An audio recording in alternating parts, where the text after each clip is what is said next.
Kogi State Governor Yahaya Bello has assured that his administration will continue to deliver until his last day in office. The governor gave the assurance during the 2023 Symposium of the Kogi State chapter of the Nigeria Union of Journalists (NUJ) with the theme "A Peep into Governor Yahaya Bello's 7 years in office and implication for future administrations," held at the Egg Drive Hotel, Lokoja. In the entourage of the governor were the State Secretary to the government, Dr. Folashade Ayoade, Chief of Staff to the Governor, Pharmacist Abdul Karim Mohammed Jamiu Asuku, commissioners, media aides, and other top government functionaries, including the National President of the NUJ, Chris Isiguzo. Our reporter has the detail. At the symposium were members of the pen professionals who commended the leadership style of Governor Yahaya Bello, who they say has continued to carry journalists along in everything his administration is doing, hence urging him to do more. The chairman, Momojimo Adeza, gave the commendation on behalf of the state journalists. Governor Bello's intervention has since restored seamless, peaceful academic calendar to the Prince Abubakar Audu University, Aimba. It is no longer 4-year course for 6 or 7 years. It is 4-year course for 4 years, for which reason students from within and outside Kogi State now throng the institution to the happiness and fulfillment of their parents. Another reason for my verdict is that Bello's model schools, which he has also built across the three central districts, today the schools have become a source of joy for the people of the state. The school, well built, well equipped, secured and beautiful. The project is one of the good legacies of this government. The new University Conference, University of Science and Technology of Sarah, promises to be an architectural masterpiece of a citadel of learning. The university comes with pluses. Our students who usually suffered infertility, traveling far and wide in the past and looking for elusive university admissions, are now relieved. Also, the governor is beholden to me for his widely acknowledged achievement in the area of health. Apart from the many cottage and general hospitals, he has upgraded, renovated and built across the three central districts. The state specialist hospital is now reconstructed and standing like an imposing edifice that can be compared to any specialist medical facility anywhere in the country. And the best of them all is the newly built reference hospital, Okene. Even the most ardent critic of Bello's government will agree that the Okene medical facility is an excellent score for the governor. He equally called on the EFCC to desist from its harassment of the state government without due procedure. No government can finish the job of the state in its tenure. No matter your achievements, your predecessor will have more work to do for the people. But one thing is clear: the next administration after this may not have to repeat what the governor has achieved again. May I use this opportunity to call on the federal government to please call the EFCC to order and stay within the precincts of the law in the discharge of its assignment. The fixation of the agency on Kogi State government and some individuals in the state is making mockery of the agency's mandate of fighting corruption in Nigeria. People are beginning to believe that the motive of the agency's operation in Kogi State is that of witch hunt and political vendetta. This destruction is not only unnecessary, but also aimed at putting the development in the state to anti-clockwise movements. The chairman's commendations were re-echoed by the national president, Nigerian Union of Journalists, Chris Isiguzo. Isiguzo said Governor Bello's giant stride on health, education, security, and many more could not be overemphasized, saying he has done well. Most people tend to misinterpret, misunderstand the function of the press, of the media. Some people see it from the perspective of antagonism. Some people see journalists from the perspective of people who are more concerned with pulling down administration. When the Constitution in section 22, chapter 1, entrusted the responsibility of holding government accountable, it did not ask journalists to destroy government. Holding accountable means ensuring there is accountability, there is transparency, there is probity in governance. There is the sum total of good governance. And that means when a government has done well, it is also the responsibility of the media to say so. And what we've come this morning to witness, to listen to, is a government that has done well. Borrowing a leaf from our chairman, the governor of Kogi NUJ, he declared in one of the lines he read that the governor has done so well. And I want to align with him. The governor of Kogi State has indeed done well. I always talk about a particular project this administration has completed. It has become a reference point in the delivery of democracy dividends across Nigeria.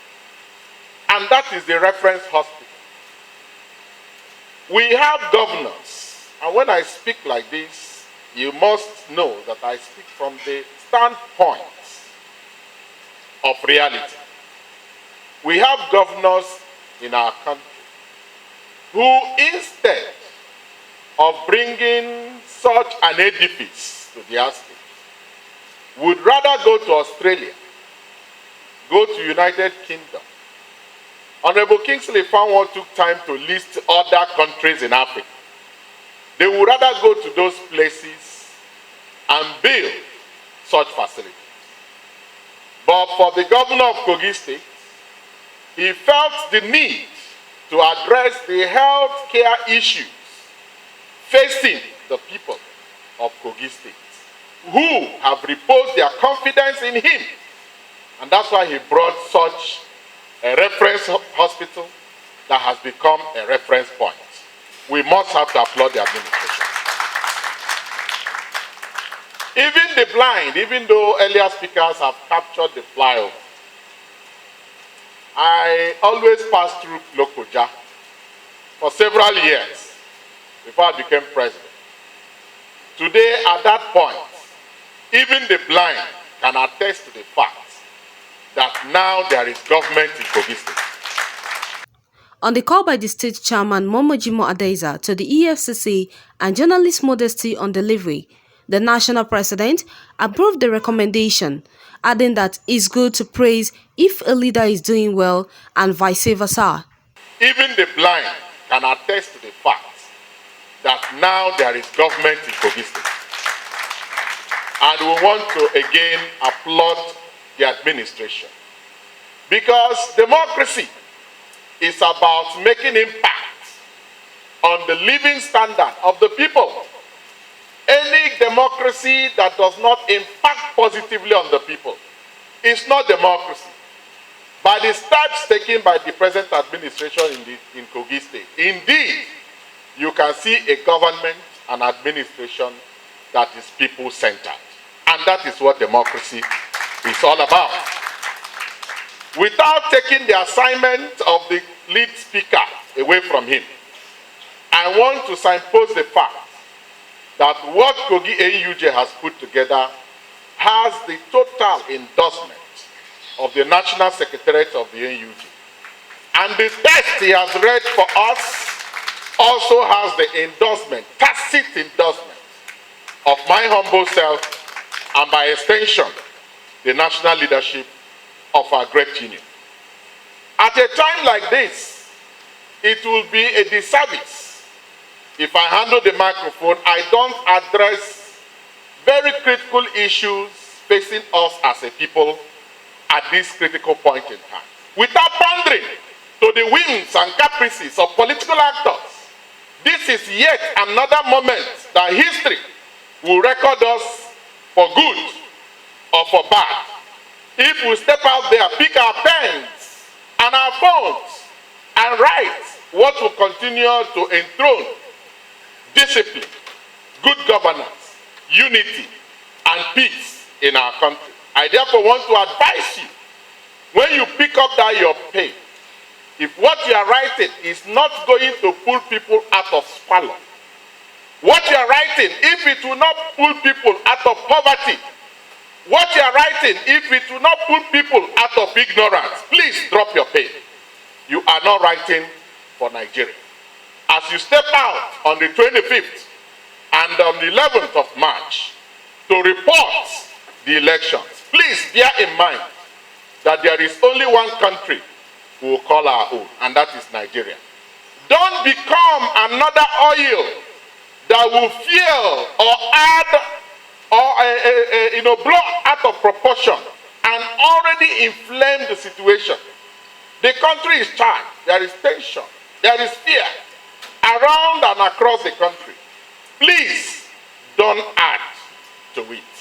Report what will engender peace building. Report what will banish acrimony and rancor and rather enthrone peace in Nigeria. It's very, very important.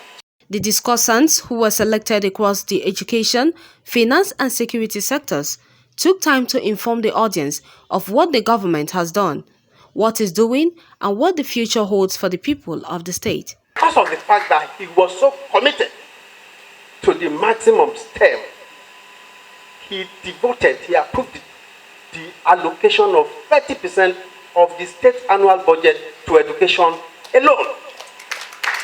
30% of the annual budget is 4% higher than the UNESCO recommendation of 26%. So we had more than enough money to spend, which is why you find the GYB model colleges springing all over the state. Conference University of Science and Technology of Sahara has the shortest gestation period of all universities in this country. And I'm not too sure whether any other university will ever have that law, because this is a university that was signed into law, established by law, signed into law by His Excellency, the Executive Governor of the state, on 21st August 2020. And by December, management had already been appointed for the university. And just like it has been observed by other speakers, the COVID-19, which was supposed to be a bad omen for the nation, happened to be a very good one for us, because it was that COVID that delayed admission for 1920, and we took advantage of that COVID and quickly entered into academic activities for the session of 2019-2020 academic session, thanks of course to His Excellency. And the Conference University of Science and Technology, I must also establish, wasn't created for cosmetic reasons. No. It was created for the purpose of enhancing STEM, science, technology, engineering, and mathematics. What has happened in College of Health Sciences and Technology today, when I see His Excellency, I see strongest political will. When I look at His Excellency, I see focus, I see result-orientedness. The institution that I am heading today was more or less like a glorified secondary school when I took over in 2016. But today is on the news everywhere. As a result of this, Association of Provosts, Colleges of Health Sciences and Technology of Nigeria gave me a letter of commendation. They also gave His Excellency a letter of commendation. In my own commendation letter, they copied him that they have seen noticeable change, development in College of Health Sciences and Technology today? For his vision to ensure that he bequeaths qualitative education to students, I came on board with his support. The NUC captured the title of the result of the 2021 accreditation by saying Kogi State University and 25 others have full accreditation of all programs on offer. With that, we have been able to build on that to establish other institutions. Other academic programs, including the nursing program, and medical science laboratory program, and the pharmacology program. Secondly, in the area of health, he worked to build in Ayimba a teaching hospital. He constructed a well-equipped teaching hospital in Ayimba. With that, we can now commence the MBBS program that has been stalled since 2012. On security, I can also attest to that. I came on board when rival cult groups on campus killed and maimed academic staff. One of such staff just resumed last week after the gunshot he sustained in 2019. And I can say that now on campus, since coming on board, you are a female, the first female vice chancellor. We've not had a single gunshot on campus because of the security he has provided within and around the university. And we will see from 2007 to 2015, what we had was not what anybody should wait for, a state. The policy of demolitions of houses, the whistleblowing policy, the inclusiveness of people to know, because we are providing security for the people. We brought them in and we integrated them into the system. I will not go into Celestia like the guest speaker to tell you today that Kogi State is not only the most safe state in the North Central, but one of the safest in Nigeria. Because the current is happening in Nigeria right now. We have houses, banks, being burgled here and there. Since 2 weeks ago, the governor has started it to ensure we don't have that crisis in Kogi. You don't only think about deployment, you think about the logistics, and security going to technology level in which the human being only need to sit and monitor what is happening. We have one of the highest and best technological deployment in security, part of security in Nigeria today. Mr. President was in Kogi. He commissioned about 8 projects. One of the projects that is not loud are security gadgets. And they are not loud because people are already enjoying security. Those security gadget commission, you cannot find it any state in Nigeria. When you are trying to build any system, the people matter, and also the technology and the service you are giving out. Governor Yahaya Bello, before becoming the governor of Kogi State, is a chartered accountant, a fellow of the institute. So that alone is a yardstick to push the people in the finance section to work harder, because your principal knows what you are doing, and he knows where you are going, and he knows where you are coming from. So therefore, at the beginning, he just advised us to ensure that we have sound fiscal sustainability plan. For you to have a sound fiscal sustainability plan, in essence, it's just telling us, check, what do we need? What do we need? And whatever we are going to do, let's ensure we spend money minimally. And when you are doing it, ensure there is value for money. And when we sat down, he did not just say that he knows it all, no fully that is from the civil service. He equally encouraged ourselves and our staff, which are the people, to be trained. We have them trained in Nigeria, and we have some of them trained abroad. The state has received a lot of awards in terms of transparency and accountability. From the World Bank, sometimes commendation from the Accountant General of the Federation, and sometimes from the Ministry of Finance. Secondly, we also have to ensure that we improve our public revenue. How do we improve our public revenue? Ensuring that the people also participate in developing the state by paying their taxes at the right time, and at the same time, don't overburden them. Make the tax effective and efficient for the benefit of the people. As at the start of this government, we have 300 million, 350, but with the reform in place, ensuring that the people receive correct service, and ensuring that those who are to work in the tax KGRS, they are working in a good environment, ensuring there is technology. As at today, as at the last count, what we generated as IGR is 3.6 billion. If you look at the mathematics, it is over 1,000%. Whereas we started at 350, but now, January, we are able to click 3.6 billion.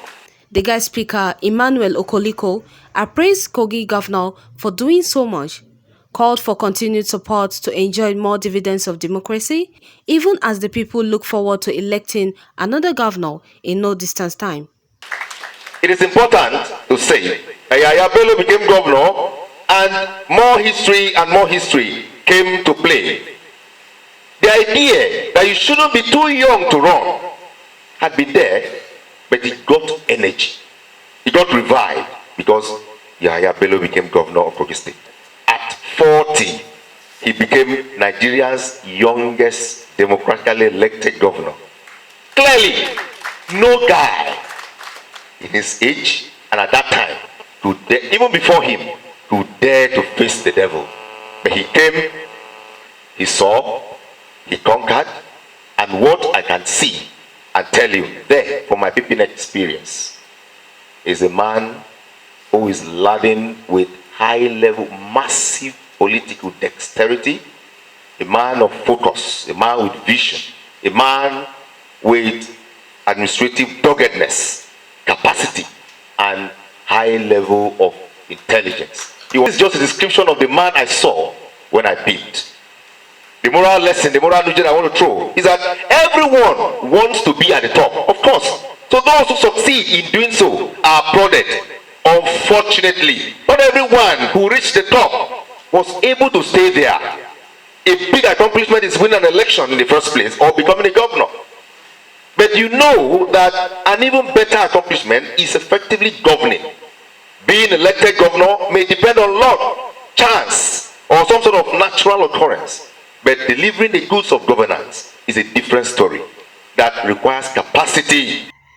The media-friendly Governor Yahaya Bello could not but express his feelings, promised his administration will serve the good people of Kogi until the last minutes of his tenure in office. When we came to Kogi State, we saw the problem. We tried as much as possible to derive the formula without making noise. We derived the formula, we applied it, hence the various achievements we have seen so far. And of course, the next administration, riding on the formulae we have derived, will be able to solve the problem of the future. And this renewed marriage between Kogi State government and NUG will be sustained. And by the special grace of God, we are going to leave our name in the sand of time. Governor Bello commended the national body of the NUJ and the president, Isiguzo, urged broadcasters to report accurate news that will not jeopardize the peace of the nation. We are in a political season, and I want to urge each and every one of us to play by the rules. Let's play by the rules. Let me use this opportunity to appeal to all Nigerians that we should not fall into the trap of some few individuals who want to plunge this country into chaos. Election will hold. Thank God Mr. President in his broadcast today assured Nigerians that there will be election, that every Nigerian will be secured. Let us ensure that what we are enjoying today, even though it may not be adequate, we may not have had everything we want, let us not destroy the modest achievement we have recorded under this democracy in this fourth republic. We should not, by our own action, truncate this republic. Let us remain calm. The situation is just temporary. In a few days to come, by the special grace of God, we're going to have a new president-elect. And other elective positions shall be occupied in a few days to come. Situation will stabilize. It is normal that when end time of an administration or an era comes, you should have this kind of little skirmishes. But let us not blow it out of proportion. We should remain calm. We should remain resolute as a people and ensure that we go into this election. And of course, I will be selfish at this point. At this next election, by the special grace of God, our own leader, our father, the Jagaban of universe, Asiwaju Bola Ahmed Tinubu, will be elected the next president of the Federal Republic of Nigeria. Let's not make a mistake. He has done it before in Lagos. He's going to do it again. He will do it in Nigeria, and Nigeria is going to be the pride of Africa once again. The NUJ Symposium tagged a peep into Governor Yahaya Bello's 7 years in office and implications for future administrations marked the 2023 Annual Congress of the State Chapter. Khadijat Mohammed, reporting for MLC TV.